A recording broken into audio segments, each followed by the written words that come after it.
Welcome to the Leadership in Law podcast with host Marilyn Jenkins. Cut through the noise, get actionable insights and inspiring stories delivered straight to your ears. Your ultimate podcast for navigating the ever-changing world of law firm ownership.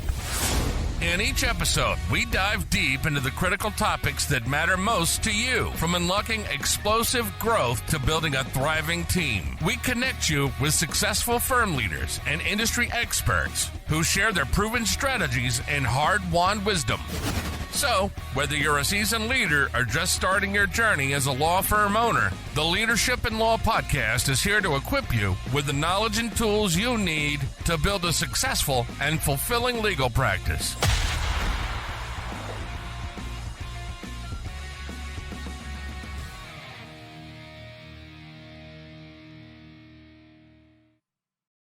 Welcome to another episode of the Leadership in Law podcast. I'm your host, Marilyn Jenkins.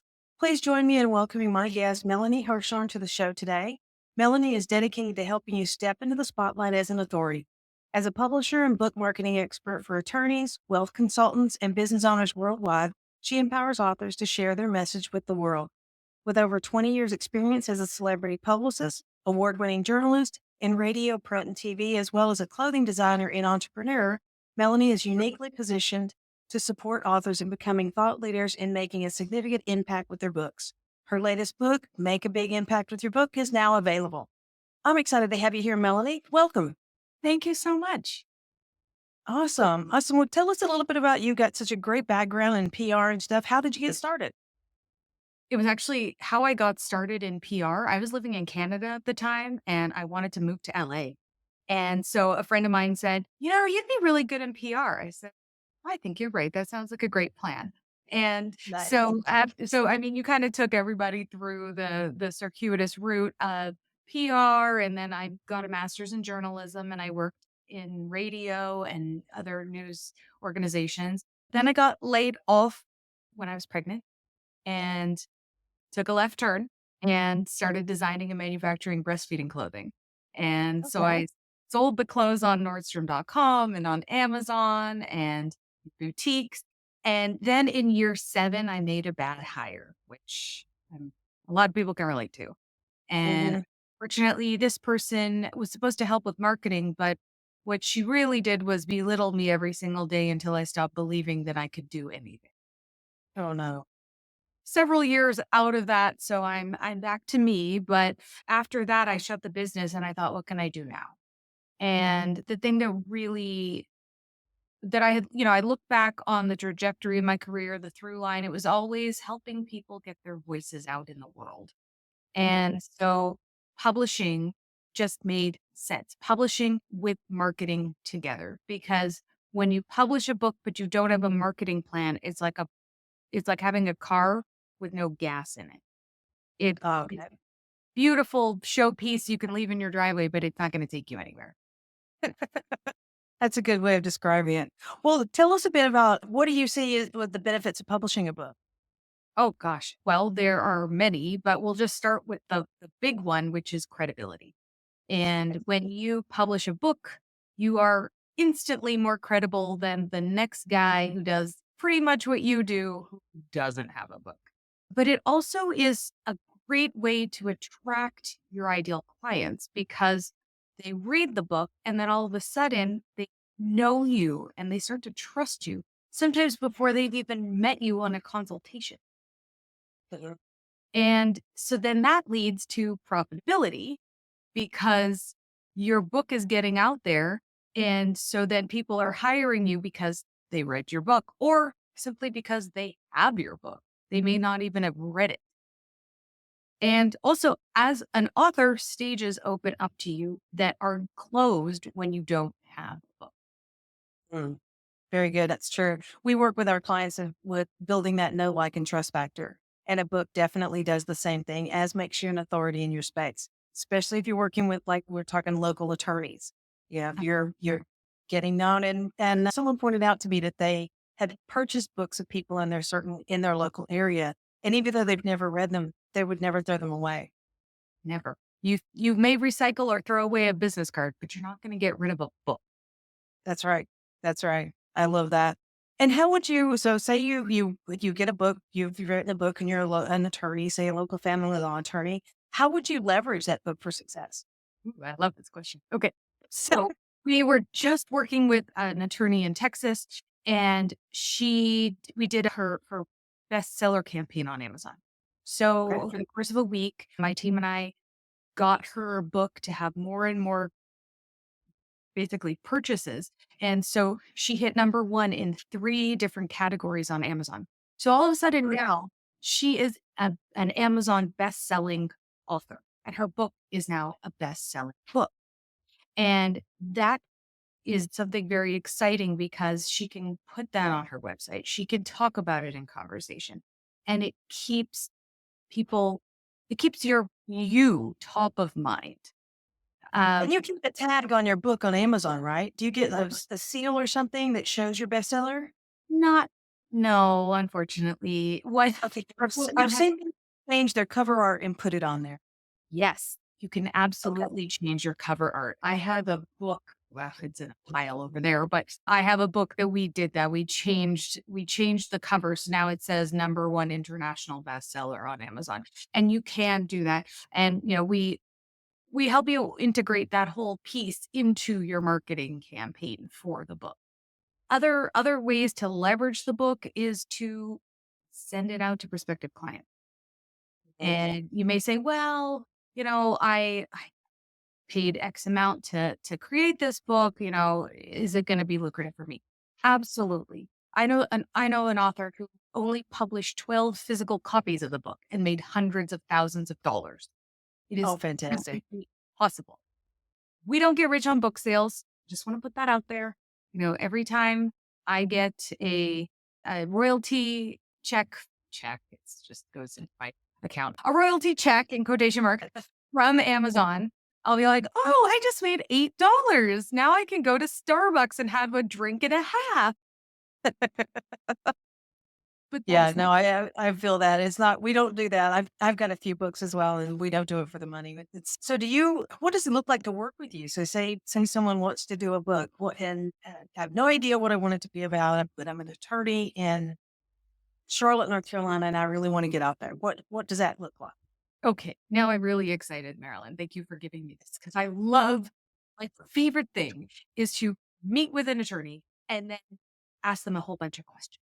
And I am going to help them discover what is special and unique and sellable. Okay. And then we get to, I help them pull out their magic, and I guide them in the writing process. And then we have a whole team that will edit and publish the book using it's under their own imprint. We help them create their own imprint. So they keep all their IP, they keep the royalties, which aren't, not great, but fine. But it's really about, I'm not taking anything of yours. I'm just here to support you and get your message out to the world. Or in this case, to Charlotte, North Carolina. And Right. and then we also, we're all about the marketing piece. So after publishing, we're going to help you market the book because I believe, as I mentioned with the car analogy, if you have a book, that's great. But if nobody knows about it, it's not served. Right. So, there are a lot of publishers who will do that gross upsell where they're like, okay, all you need is a book. And then, you get the book, you pay them all the money. Then they're like, oh, and now join our marketing plan for 3 billion. Right. Gross. There's so much predatory behavior in the publishing industry. And I've been called the pioneer of integrity here. So I'm excited about Oh, I this. love it. I fit.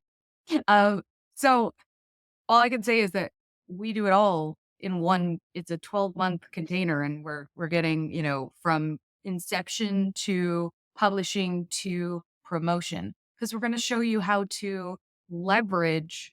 We are going to get you a press release that goes out to the media and local media, as you know, because you are very familiar with marketing. Local media is really excited to talk about their local people. They are. There's always space for that, especially that's a feel good story. It is. And then what about, becoming the expert attorney on, ABC, blah, blah, blah, Charlotte. Mm. I Yeah, mean, exactly. Yeah. So you're going to get those logos and you're going to get the press release out to the media. And another thing that we do is a podcast tour. So, it's a little meta right now. We're on a podcast. You have been so kind to bring me on to talk to your audience and your listeners, and your listeners are my ideal audience too. So getting to leverage other people's audiences, that's something that is so vital. And you get to do that when you're an author because you have been elevated in status to Exactly. That's great. I really like the way you say that. You would put that out there. Now, when you come to local marketing, okay, so doing the press releases is excellent. You can get on radio stations, on TV stations, any of those kinds of things. Do you actually help if the client wants to actually get their printed book in like a local bookstore? Because I know, I don't know if they still do, they used to, small bookstores, independents, and maybe Barnes and Nobles would have a local author book signing if you had something like that. Do you help with that, something like that, or do you discourage that? I do not discourage it. However, it is on a case by case basis because Okay. that's the whole thing about this book marketing piece is that you can't do what everybody else does and expect to have the same result. Well, and So plus, we're not using the book to make it sell a million copies. We're actually using it as a lead magnet in essence. in essence, it is absolutely. And so does it make sense to have a book signing at a Barnes and Noble?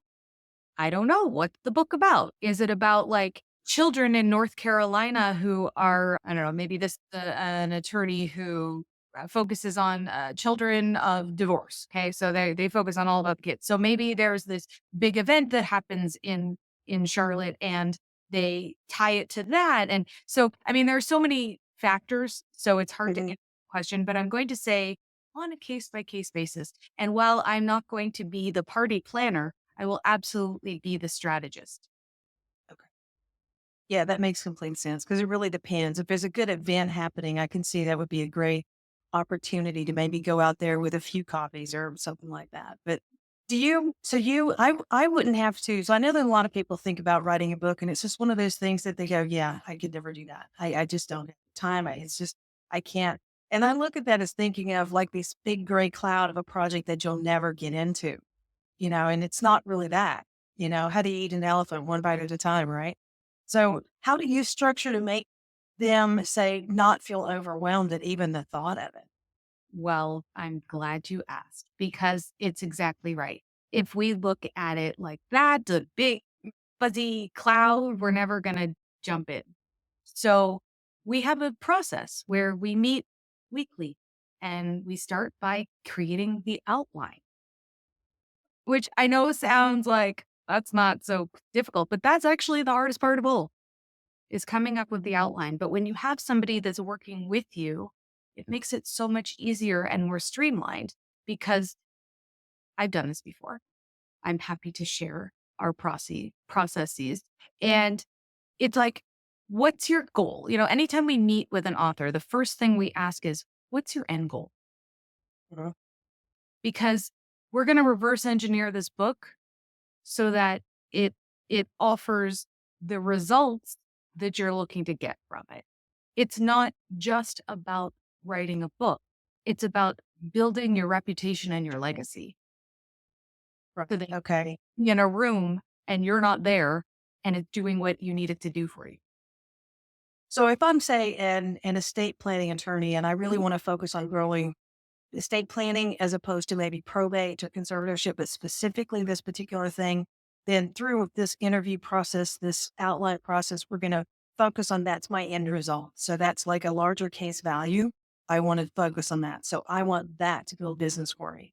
Is that what we're talking about? The outline you're going for my end result is to grow my estate planning business.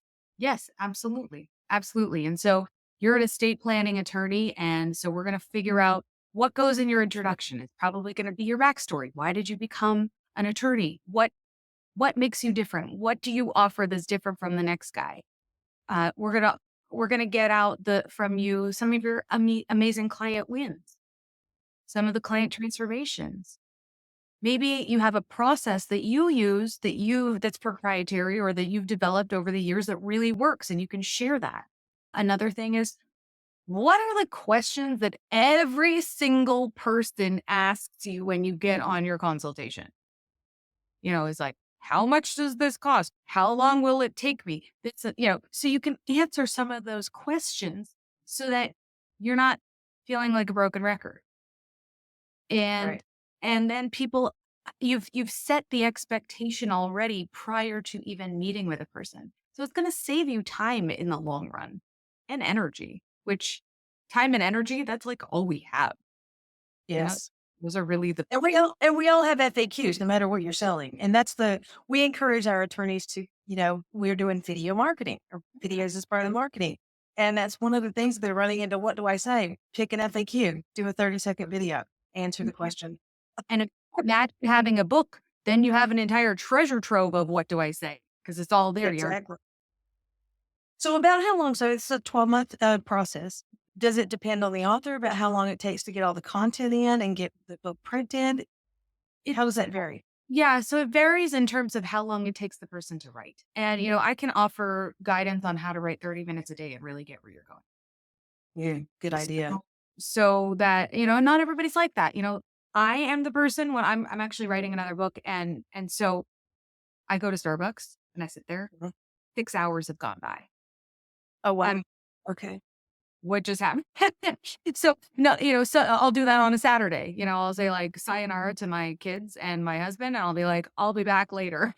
But not everybody's like that. Some people they may be the kind of person who wants to write first thing in the morning with their coffee. They get up, they go to their home office, they get a cup of coffee, and they just start typing. And you don't even have to type. You can voice to text.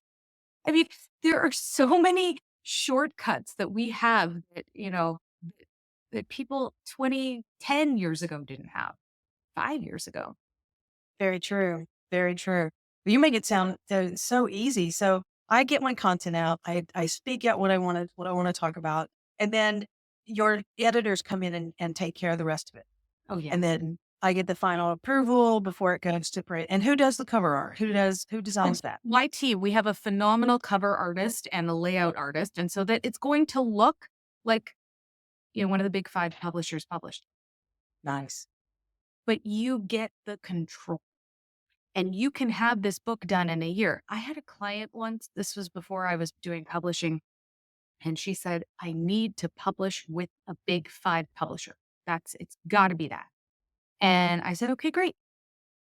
It took 14 months after she was finished the draft. Like the book was done, it was ready to go. It took another 14 months for it to be published.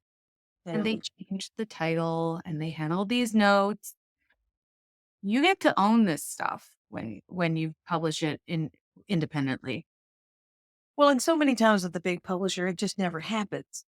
You're sold the bill of goods, but it's like it just doesn't quite fit their catalog, or they can't find an audience that they want to put it on. And even though they committed, they just never follow through. And that happens a lot more often than people think. Yeah. And you have your own firm. Well, why not create an imprint with your firm's name so that anything you publish can go under that imprint? It just adds to that credibility and reputation building. And the value of your company. That's true, especially if you eventually want to sell it. Yeah, that exit strategy, you've just added to that. And then you could trademark the imprint. Great ideas. Absolutely great ideas. So this has been fantastic. I love the whole process. I love that you take it from idea to the end, and the voice I can write by just speaking. Yeah, I think anybody should reach out to you that is even thinking about doing a book. It sounds like you make it sound really easy. Where could people reach out to you? I know in case they want to do this or talk to you a little bit further, how can they reach out to you? Well, the best way is just to get on my calendar. It's just meetmelanie.vip. Okay. We can I'll need chat. to make sure- We'll put that in the show notes and just get a short appointment with you. And yeah, that's fantastic. I love the idea, having a book as a lead magnet. I've done that. It makes a lot of difference. And, when you find that high value client or potential client, you can always send them a copy of your book, and that gets them started on knowing you. And I think that's a great idea. Thank you so much for your time and coming on and explaining this to us. Thank you so much for the opportunity. Thanks for joining me today for this episode. As we wrap up, I'd love for you to do two things. First, subscribe to this podcast so you don't miss an episode. And if you find value here, I'd love it if you would rate it and review it. That really does make a difference in helping other people to discover this podcast. Second, you can connect with me on LinkedIn to keep up with what I'm currently learning and thinking about. And if you're ready to take the next step with a digital strategist to help you grow your law firm, I'd be honored to help you. Just go to lawmarketingzone.com to book a call with me. Stay tuned for our next episode next week. Until then, as always, thanks for listening to Leadership in Law Podcast, and be sure to subscribe wherever you listen to podcasts so you don't miss the next episode. Thanks for joining us on another episode of the Leadership in Law Podcast. Remember, you're not alone on this journey. There's a whole community of law firm owners out there facing similar challenges and striving for the same success. Head over to our website at lawmarketingzone.com. From there, connect with other listeners, access valuable resources, and stay up to date on the latest episodes. Don't forget to subscribe and leave us a review on your favorite podcast platform. Until next time, keep leading with vision and keep growing your firm.